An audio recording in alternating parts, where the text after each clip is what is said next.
മൂന്നാം ഊഴത്തിൽ മന്ത്രിമാരുടെ എണ്ണം കുറയ്ക്കാനുള്ള മോദിയുടെ ആഗ്രഹത്തിന് തിരിച്ചടി. ഘടകകക്ഷികളുടെ ആവശ്യങ്ങൾ കൂടി അംഗീകരിക്കേണ്ടതിനാൽ മന്ത്രിമാരുടെ എണ്ണം കൂട്ടാനാണ് ആലോചന. കേരളത്തിൽ ബിജെപി അക്കൌണ്ട് തുറക്കുന്ന സുരേഷ് ഗോപിക്ക് ക്യാബിനറ്റ് റാങ്ക് ലഭിക്കാൻ സാധ്യത. സ്പീക്കർ പദവി ഉൾപ്പെടെ ലഭിച്ചില്ലെങ്കിൽ TDP മോദി സർക്കാരിനെ ചേർന്നേക്കില്ല. സത്യപ്രതിജ്ഞാ ചടങ്ങ് 8-ന് നടക്കുന്ന കാര്യത്തിലും അവ്യക്തത. അതേസമയം പ്രതിപക്ഷ നേതാവാകാൻ രാഹുൽ ഗാന്ധിക്ക് മേൽ സമ്മർദ്ദം ചെലുത്തുകയാണ് കോൺഗ്രസ് നേതാക്കൾ.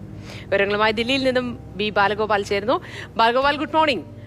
നല്ലൊരു പ്രഭാതമായിരിക്കട്ടെ എന്ന് ആശംസിച്ചുകൊണ്ട് തന്നെ നമുക്ക് ഇന്നത്തെ വേക്കപ്പ് കേരള തുടങ്ങാം. ബാലഗോപാൽ, അതായത് ഇന്ത്യ സഖ്യം അങ്ങനെ കട്ടയ്ക്ക് നിൽക്കുകയാണ്. ഇന്ത്യ സഖ്യവും NDAയും കൂടി. NDA ഒരു അങ്കലാപ്പിലാണ്.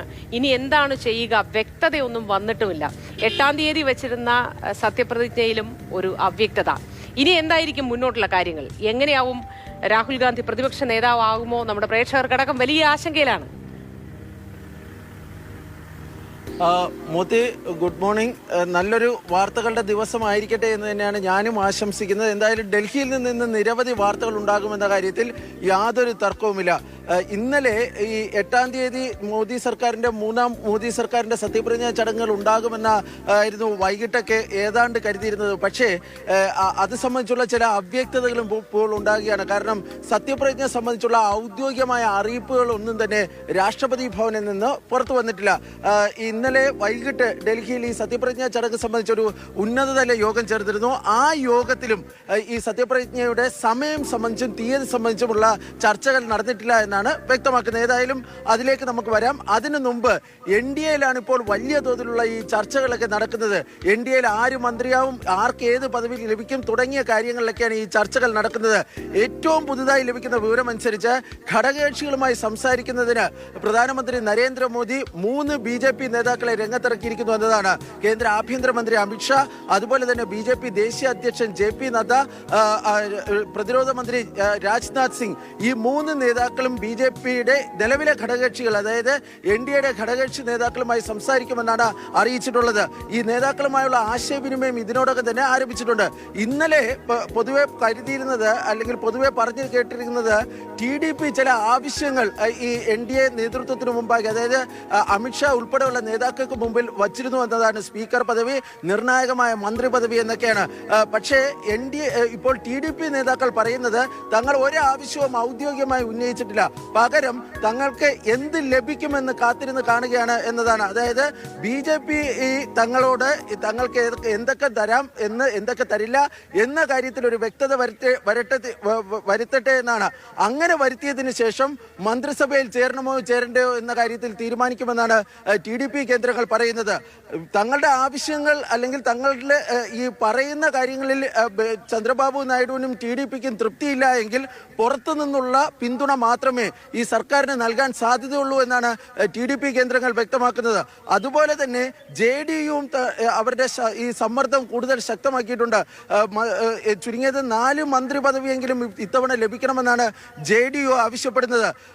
നമുക്ക് നേരത്തെ തന്നെ അറിയാം, നരേന്ദ്രമോദിയുടെ ഈ 2ാം മന്ത്രിസഭയുടെ കാലഘട്ടത്തിൽ അദ്ദേഹം മന്ത്രിമാരുടെ എണ്ണം ചുരുക്കിയിരുന്നു.